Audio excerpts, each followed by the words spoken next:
Je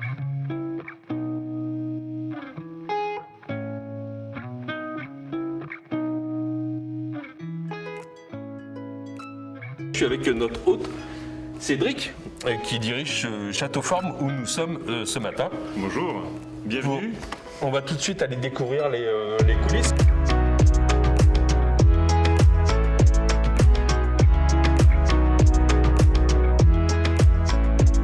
Voilà la régie.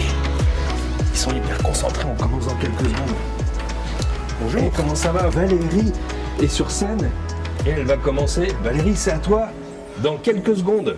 5, 4, 3, 2, 1. Allez, c'est parti les gars. Thierry, merci à toute l'équipe et bonjour à tous. Bienvenue à cette nouvelle édition des tendances de la relation client. Alors cette édition était très particulière puisqu'on était à distance, dans les meilleures conditions possibles, puisqu'on était ici chez Château Forme, dans un grand amphithéâtre qui a été réaménagé en studio pour pouvoir offrir la meilleure expérience possible. Quelques semaines avant cette conférence des tendances, on a interrogé tous les lecteurs de mon blog et on leur a demandé de qualifier l'année 2021 en un adjectif. Tous les adjectifs qu'on a collectés ont été analysés par Erdil, en l'occurrence, qui est le partenaire de cette édition des tendances, et il en ressort que c'est incertain.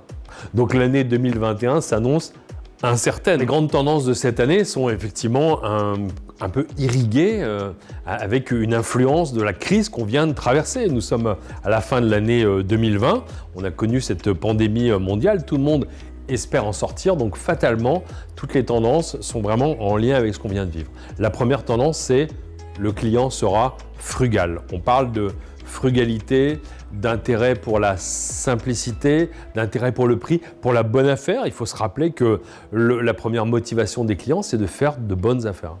Et pour ça, il y a la réponse notamment des hard discounters en France, qui ont un très grand succès avec des concepts qui sont très très clairs. Il y a la réponse du marché de l'occasion qui se développe, ou d'autres initiatives ici ou là qui sont en résonance avec des attentes du client, des attentes de simplicité, des attentes de prix. La deuxième grande tendance pour l'année 2021, c'est un client fatalement plus attentif. Attentif parce qu'on vient tous de vivre dans les 12 derniers mois de nouvelles règles qui nous sont imposées en l'occurrence par les autorités, mais pour notre santé, pour notre bien-être. Et un des enjeux, c'est de montrer à quel point on veut prendre soin de ses clients, qu'on met en œuvre un certain nombre d'actions. Et puis, deuxième enjeu de cette tendance, c'est valoriser les personnes au service. Certains ont su le faire, mais pour d'autres, c'est un véritable challenge. La troisième tendance, c'est un client distant. On a fait un sondage d'ailleurs pendant cette conférence. Toutes les personnes qui participaient à cette conférence nous ont toutes affirmé à 95% que les canaux de relations à distance étaient en très forte croissance pendant l'année 2020. Et on estime d'ailleurs que ça va continuer, l'adoption de nouveaux canaux digitaux. Donc la relation à distance va s'imposer de plus en plus. L'enjeu, c'est bien d'aider les collaborateurs à adopter les codes de la relation à distance. Et puis finalement, c'est hybrider ces canaux. La crise nous a poussé vers davantage de digital, le drive, l'e-commerce, le dépannage, même la téléconsultation pour les médecins. Donc de nouvelles habitudes et de nouveaux enjeux pour les entreprises. Quatrième tendance, le client sécurisé. Je veux parler de la sécurité parce que c'est un enjeu capital de protection des données. Et puis, dans le quotidien du client en termes d'expérience, l'inscription, le paiement, autant de jalons dans le parcours qui aujourd'hui sont des grands enjeux pour les entreprises qui doivent garantir la sécurité et pour les clients qui veulent quand même conserver une expérience qui soit fluide. Sachant qu'on se connecte entre 1 et 24 fois à un compte, à 24 comptes différents par semaine en moyenne en France, que les actes de piratage sont de plus en plus nombreux, les actes frauduleux aussi, donc tout le monde doit être concerné par la sécurité en 2021. L'avant-dernière tendance, la tendance du client intense. On parle ici de l'intensité en faisant référence à plusieurs livres, aussi aux produits qu'on consomme, entre le chocolat intense, le parfum plus intense, même la lessive plus intense.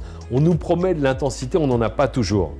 Et dans la relation client, en France en particulier, les clients sont très sensibles, sont souvent les plus déçus. Donc là, en l'occurrence, les entreprises doivent s'attendre à une espèce de vague d'intensité quand on enlèvera tous notre masque pour nous rendre en magasin. Lorsqu'on voudra une relation authentique, sincère, forte, personnalisée, eh bien, il faudra être prêt à être là pour recevoir toutes ces émotions. Dernière tendance, eh bien, le client sera polarité. Quand je dis polarité, et quand on l'entend, eh bien, on pense aux opposés, bien sûr. Les opposés qu'on a connus dans l'actualité mondiale, les élections présidentielles, ou entre les news et les fake news. Mais pour les entreprises, bientôt, elles seront projetées dans un univers où il y aura des clients pour et des clients contre. Les entreprises vont devoir se positionner, affirmer un positionnement, pourquoi pas reformuler une ambition ou, comme on l'appelle aussi aujourd'hui, une raison d'être. Donc là, en l'occurrence, on parle de sens, on parle de polémique, on parle d'opposé, on parle du fait que les clients vont se positionner sur des grands débats de société, les entreprises vont devoir se positionner. Voilà la dernière tendance pour l'année 2021.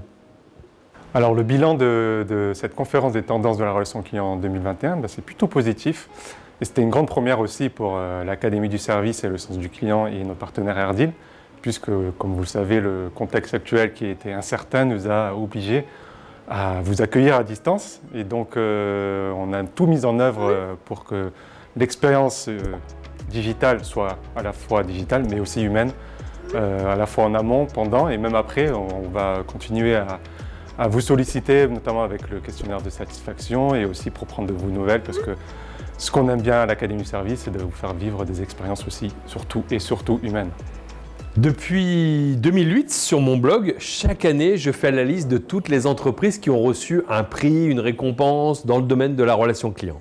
En 2008, il y avait 35 entreprises différentes. Cette année, on vient juste de faire les comptes, 93 entreprises différentes.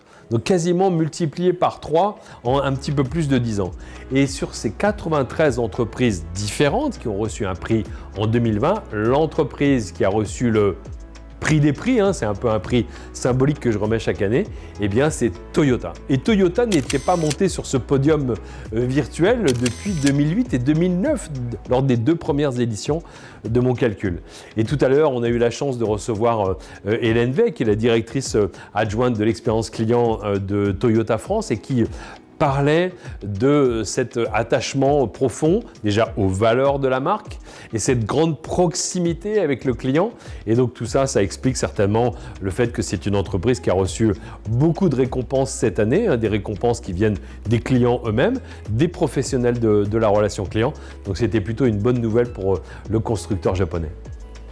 Ce qu'on a mis en œuvre pour nous distinguer aux yeux de nos clients et ce qui fait peut-être ces différents prix qu'on a pu recevoir cette année, ça part d'un constat suite à un voyage qu'on a fait au Japon avec un petit groupe de concessionnaires où on est allé sur le terrain, le terme japonais c'est faire un gemba, pour rencontrer un petit peu l'omotenashi, donc la façon, l'hospitalité bienveillante des Japonais à l'égard de leurs clients. Et on est revenu en France, on a mis en place cette stratégie du Best Retailer in Town, qui est donc le meilleur concessionnaire de la ville, qui s'appuie sur 4 piliers, 2 piliers humains et 2 piliers business.